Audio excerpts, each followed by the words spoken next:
सभापति महोदय, मैं रक्षा मंत्रालय की मांगों का समर्थन करने के लिए खड़ा हुआ हूँ। वर्तमान घटनाओं से पता चलता है कि संसार का हर देश अपनी सुरक्षा के बारे में चिंतित है और उसके लिए हर प्रयत्न कर रहा है। इस दृष्टि से अन्य देशों की तरह हमारे देश में भी रक्षा मंत्रालय का महत्व है। मुझे इस बात की खुशी है कि जहां अन्य मंत्रालयों की उनके पिछले साल के कामों के बारे में काफ़ी आलोचना हुई है, वहां इस मंत्रालय की कम आलोचना हुई है। इससे पता चलता है कि इस मंत्रालय ने पिछले साल अच्छा काम किया है।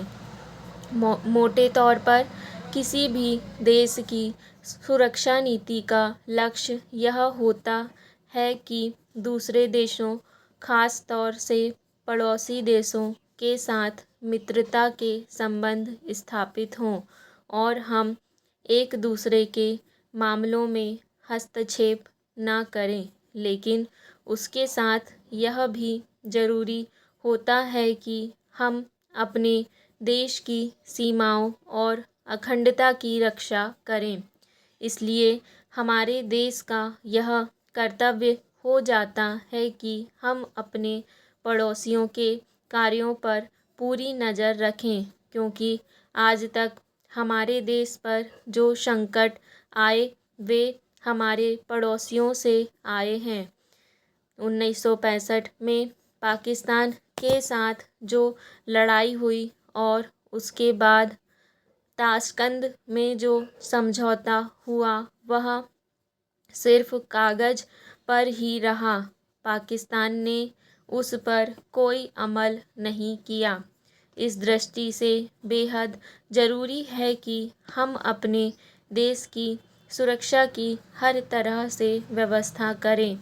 हमारा उद्देश्य दूसरों पर आक्रमण करना नहीं है, लेकिन यदि हम पर कोई आक्रमण करे तो हम में इतनी शक्ति अवश्य होनी चाहिए कि हम उसका डटकर सामना कर सकें।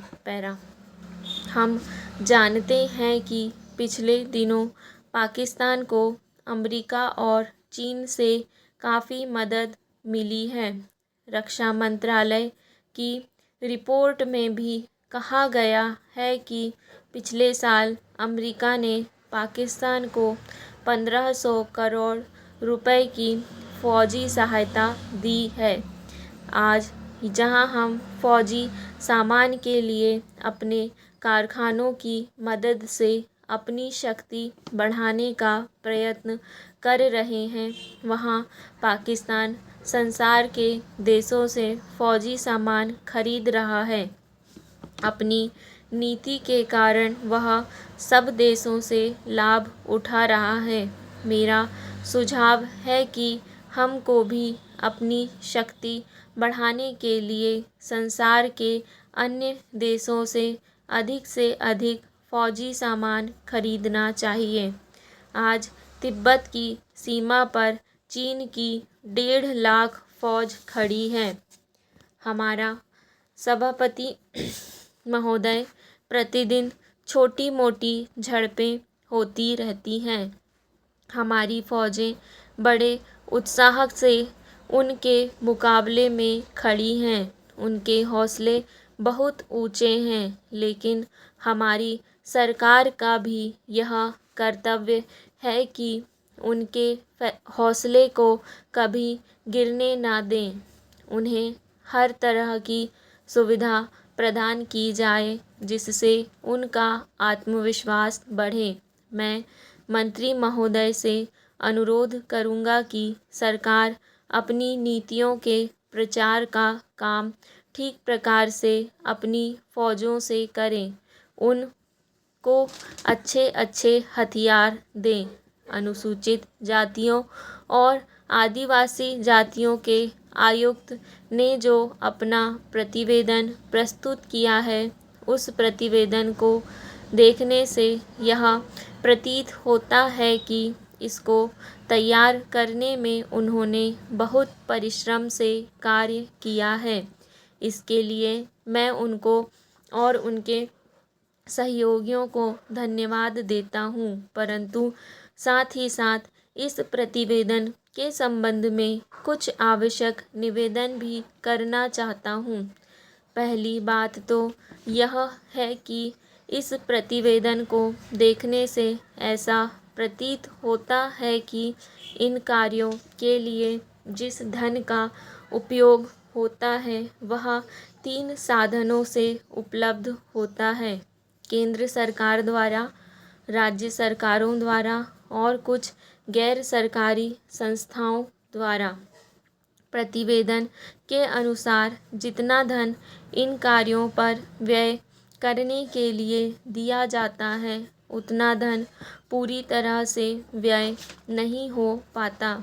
मैं यह नहीं कह सकता कि आवश्यकता से अधिक धन दिया जाता है या कार्यकर्ताओं को वह धन प्राप्त ही नहीं होता, जिसके कारण से वह बिना खर्च हुए बच जाता है। मैं तो यह चाहता हूँ कि जितना धन दिया जाता है उसका पूरा उपयोग हो और आयुक्त को यह न कहना पड़े कि इस कार्य के लिए जितने धन की आवश्यकता थी उतना धन नहीं मिल पाया और विवश होकर हमको उस कार्य को बीच में ही रोकना पड़ा। पैरा जहाँ तक राज्य सरकारों का संबंध है, बहुत सी सरकारें अभी तक इस कार्य में असावधानी से काम ले रही हैं और इस कार्य को उपेक्षा की दृष्टि से देखती हैं। आयुक्त ने इस बात की शिकायत की है कि बहुत सी राज्य सरकारों ने अनेक पत्र भेजने के बाद भी अभी तक अपनी रिपोर्ट नहीं भेजी है। मैं चाहता हूँ कि सरकार इस तरफ निष्ठापूर्वक ध्यान दे। राज्य सरकारों पर दबाव डाला जाए कि वे इस दायित्व के प्रति सचेत हों और आयुक्त को उनके कार्य में पूरा सहयोग प्रदान करें। पैरा सभापति महोदय, मैं किसानों की उपज की आप न अधिक कीमत दे सकते हैं न अधिक उपजाने के लिए जो साधन देश में उपलब्ध हैं उनकी तरफ आपका ध्यान जा रहा है। जो कुछ आप कर रहे हैं उससे कोई अच्छा भविष्य नज़र नहीं आ रहा है। मैं यही कहना चाहता हूँ कि आप देखें कि आपके कार्यक्रम में कहाँ त्रुटि है, कहाँ कमी है। आपने कर लगा रखे हैं, आपने जो कर लगाए हैं वे तो लगाए ही हैं। हमारे प्रदेश में तो ज़मीन पर 25% ज़्यादा कर भी लगा दिया गया है। इतना बोझ अगर किसान पर होगा तो उसकी कमर टूट जाएगी। वह पहले से टूटी जा रही है, लेकिन वे इन करों को देने के लिए भी तैयार हैं यदि आप उस तरह के साधन उन किसानों के लिए तैयार करें। पैरा हमारे उत्तर प्रदेश के कुछ ज़िले हैं, पूर्वी ज़िले हैं जहाँ पर बहुत बुरी स्थिति है। हमारे सदन के एक सदस्य ने रो रो कर आपको यह बताया था कि वहाँ लोगों को 2 रुपये मजदूरी में मिलता है।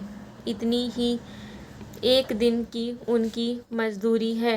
सरकार ने एक आयोग की नियुक्ति की थी ताकि वहाँ पर कुछ विकास के कार्य किए जाएं।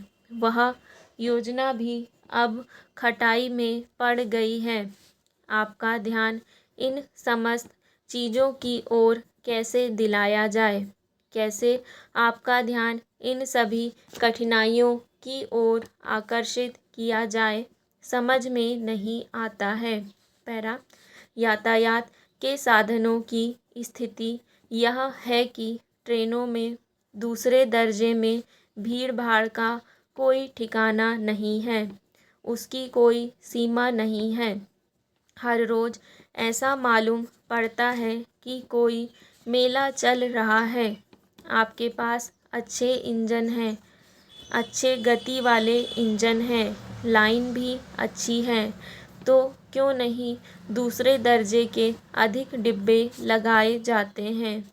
लोगों को कुछ सुविधा मिल जाए, वह काम नहीं किया जा रहा है। आपको किसान की, देहात में रहने वाले आदमी की मजदूरी की परवाह नहीं है, जो समस्त कठिनाइयों को झेलता है। आपके सारे कार्यक्रम को पूरा करने की उसमें कहाँ से शक्ति आएगी? कैसे वे अधिक अन्न उपजाकर आपको दे सकेंगे? आप इन सब पर सोच विचार करें। आपने बड़े बड़े फॉर्म बना दिए हैं, क्या उन्हें आपके फार्म से कोई लाभ मिल रहा है?